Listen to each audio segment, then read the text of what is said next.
The existence or non-existence of God. Wisdom from the Buddha.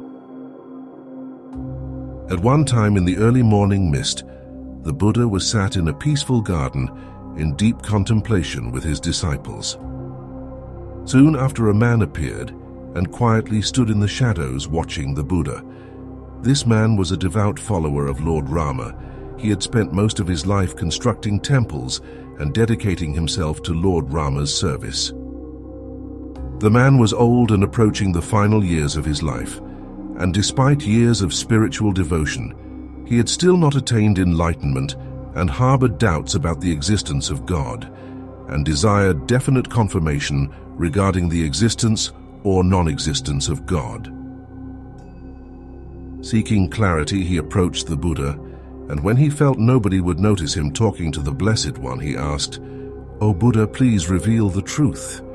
Does God exist?" From his intuition, the Buddha knew that the man was a devoted follower of Lord Rama. Therefore, he looked at the man with utmost seriousness and responded, "No, there is no God."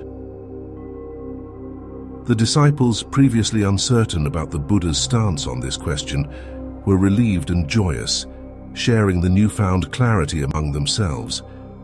The Buddha had never explicitly answered this query before, leaving them in confusion.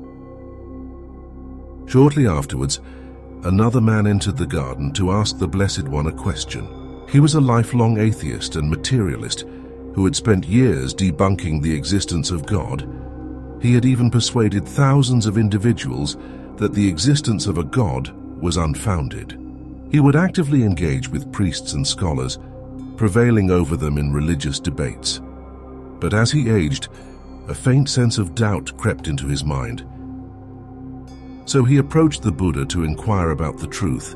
He asked the Buddha, "People claim you are enlightened. Please tell me, is there a God?" Aware of the man's atheistic beliefs, the Buddha confidently asserted, "Yes, there is a God." This revelation once again left the disciples in confusion. The Blessed One, in his wisdom, had tailored his responses to each individual, providing them with the answers they needed to strengthen their spiritual journey. The moral of the story lies in the understanding that the path to enlightenment is personal, and the truths one seeks may vary based on individual perspectives and beliefs.